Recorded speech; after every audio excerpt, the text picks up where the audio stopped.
जय गुरु गोरखनाथ। ओम नमः शिवाय। आज मैं आपको नाहर सिंह दीवान की सेवा के बारे में बताती हूँ कि उनकी सेवा कैसे लगानी है आपने। नाहर सिंह दीवान की सेवा लगाने के लिए पहले तो आप अपने घर के पितर को देखो कि आपके पितर ही है के प्रेत योनि में है, और अपने घर के आपने कुल देवी देवता को देखने के बंधन में तो नहीं है, और आपके पितर देव बंधन में तो नहीं है। अगर ये बंधन में है तो इनका बंधन खुलवाओ, इनका हवन कराओ, प्रेत योनि से पितर योनि में इन लोगों को लेके आओ। दूसरा, जब आपने सेवा लगानी है अपने ऊपर नेगेटिविटीज चेक करो, अपने घर में चेक करो और देखो हमारे परिवार में किसी के ऊपर नेगेटिविटीज तो नहीं है। उसके बाद अपने पितर देव से आज्ञा लो सेवा लगाने की। फिर आप दद्दा खेड़ा पे जाओ, उनसे आज्ञा लेके आओ कि मैं नाहर सिंह दीवान की सेवा लगाने लगा हूँ, मेरी सेवा सफल हो जाए। फिर आप माड़ी पे जाओ, क्योंकि नाहर सिंह दीवान का अगर थान आपको मिलेगा तो माड़ी पे मिलेगा। अगर अलग से बना हुआ है तो अलग से चले जाओ, नहीं बना हुआ तो गुग्गा माड़ी पे चले जाओ, वहां आपको नाहर सिंह दीवान का थान जरूर मिलेगा। वहां जाके पहले गुरु गोरखनाथ पे 2 लड्डू ले जाना, 2 लड्डू चढ़ाओ, एक दीपक जगाओ और आज्ञा लो गुरु गोरखनाथ जी से और कहो कि मैं नाहर सिंह दीवान की सेवा लगाना चाहता हूँ, मेरी सेवा अर्चना अच्छे से हो जाए। उसके बाद गुग्गा माड़ी पे जाओ, उसके बाद आप गुग्गा जी पे जाओ, गुग्गा जी पे भी 2 लड्डू रखो, दीपक जलाओ। संडे को जाना है, इतवार के दिन जाओ और उनसे भी बेनती करो कि मैं नाहर सिंह दीवान की सेवा लगाना चाहता हूँ, आप मेरे पे कृपा बनाओ। फिर जाओ नाहर सिंह दीवान के थान पे, उनके आगे दीप जलाओ, 2 लड्डू रखो और कहो मैं आपकी सेवा लगाना चाहता हूँ और इसमें कोई विघ्न ना पड़े। घर जाके गंगा जल का छींटा मारो, नाहर सिंह दीवान की एक तस्वीर ले लो, उसको दरबार अपने मंदिर में रखो। अगर तो देखो आप अखंड ज्योत जगा सकते हो, अखंड ज्योत जगाओ। अगर आप सुबह शाम का दीपक जगाना चाहते हो तो सुबह शाम का जगा लो। अगर अखंड ज्योत का दीपक जलाओगे तो बिछोने पे आपको जमीन पे अपना बिछोना लगा के आपको सेवा लगानी पड़ेगी, क्योंकि अगर आप धरती पे बिछोना बाकी सेवा लगाओगे तो देखो वो सेवा ज्यादा लगती है। बाकी आपकी मर्जी, आपने सेवा कैसे लगानी है कैसे नहीं। ये सुबह शाम का दीपक जगा लो आप। फिर आपने नाहर सिंह बाबा का मंत्र लेना है, ओम नाहर सिंह नमः, ओम नाहर सिंह नमः, ओम नाहर सिंह नमः का आपने मंत्र जाप करना। 21 माला सुबह, 21 माला शाम को। जो दोपहर को निकाल सकता है वो दोपहर को भी निकाल सकता है 21 माला। और आपने अगर व्रत रख सकता है कोई, संडे के संडे नाहर सिंह दीवान के व्रत भी रखे जाते हैं।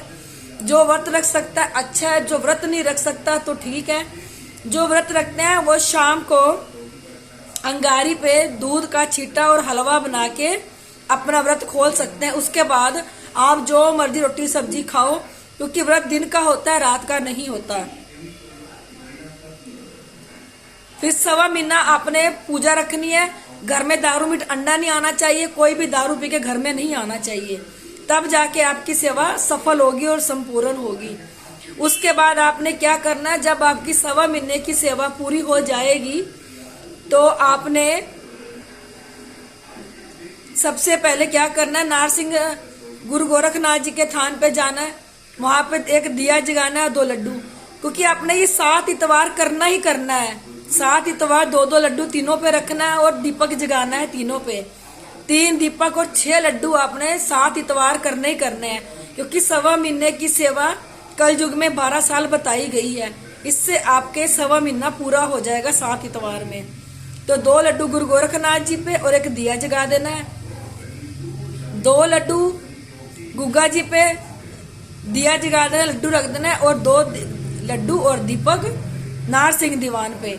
ऐसे आपने 7 इतवार को करना है। और जब आपके 1.25 महीने की सेवा संपूर्ण हो जाएगी तब आपने क्या करना है, वैसे 3 दीपक ले जाने हैं और 3 लड्डू लेके जाने हैं और 2.25 मीटर चिट्टा कपड़ा लेके जाना है और एक जनेऊ लेके जाना है। गुरु गोरखनाथ जी पे दीपक जला के 2 लड्डू रख देने हैं। उसके बाद गुग्गा पीर पे जाके अपने दीपक जगा के 2 लड्डू रख देने हैं। उसके बाद जो 2.25 मीटर आपने सफेद कपड़ा लिया है वो नार सिंह जी के थान पे आपने चढ़ा देना है और 2 लड्डू और जनेऊ वहां रख देने हैं। इससे आपके 1.25 महीने की सेवा संपूर्ण हो जाएगी। निस्वार्थ होके लगाना, भक्ति से लगाना। जब भी कोई निस्वार्थ होके भक्ति से सेवा लगाता है उसकी सेवा जरूर परवान होती है, क्योंकि कलयुग में 1.25 महीना 12 साल है। फिर आपकी सेवा अच्छे से संपूर्ण हो जाएगी। ये थी नार सिंह दीवान की सेवा। जो करना चाहता है ऐसे कर ले अपनी सेवा। मैं अपनी हर वीडियो में कहती हूँ, इस वीडियो में भी कह रही हूँ, यहाँ पे गुरु गोरखनाथ और भोलेनाथ साक्षात शरीर के समेत प्रकट हुए थे। गुरु जी के 12 मुंह थे, सांप वाली पूंछ थी और भोलेनाथ बच्चे रूप में यहाँ पे दर्शन दिए हैं। यहाँ पे सूक्ष्म से सूक्ष्म चीज को देखा जाता है जो किसी भी दरबार में नहीं दिखती, वो एकमात्र शिव धाम में देखा जाता है। क्योंकि हर किसी के दरबार में सूक्ष्म चीजें नहीं देखी जाती, सिर्फ स्टूल की चीजें ही दरबार में दिखती है। एकमात्र ये शिव धाम है जहाँ पे हर सूक्ष्म से सूक्ष्म चीज को देखा जाता है, क्योंकि ये सूक्ष्म चीजें खून में रम जाती है, हमारे मोढों पे बैठ जाती है, रीढ़ की हड्डी पे बैठ जाती है और सिर पे बैठ जाती है। फिर ये हमें दिक्कत देना शुरू कर देती है, क्योंकि धीरे धीरे फिर ये जो सूक्ष्म चीजें खून में होती है ना, ये धीरे धीरे हमारे खून को काला करना शुरू कर देती है और धीरे धीरे हमारा जो घर है अनेक बीमारियों का चलता फिरता घर बन जाता है हमारा शरीर। क्योंकि जैसे हमारा खून काला हो गया, समझो हमारा जो ये शरीर है बीमारियों का घर बन जाएगा। क्योंकि सूक्ष्म नेगेटिविटी चाहे स्टूल हो चाहे सूक्ष्म हो, देखो ये नेगेटिविटीज को निकालना बहुत जरूरी है। कई तो नेगेटिविटीज बहुत ज्यादा मोटा कर देती है शरीर को और कई नेगेटिविटीज सुखा के बिल्कुल पतला कर देती है और कई नेगेटिविटीज इतनी होती है कि वो बीमारियों का घर बना देती है। क्योंकि जो इंसान बीमारियों से मरा होता है और वो किसी के शरीर को पकड़ता है तो उसके शरीर में वही बीमारियों को लगा के रख देता है। अगर आप दवाई भी खाना चाहो तो दवाई भी आपको नहीं लगेगी, क्योंकि जितनी दवाई आप खा रहे वो आप नहीं खा रहे, जो आपके शरीर में सूक्ष्म नेगेटिविटीज है वो खा रही है दवाई आपकी। मैं अपनी हर वीडियो में ये चीजों को बोलती हूँ कि अपना अच्छे से ध्यान रखो, इन सूक्ष्म चीजों से बचो, जाप करो, क्योंकि एकमात्र कल युग में जाप ही है हमारे साथ जाना है। अपना ऑरा स्ट्रोंग करो।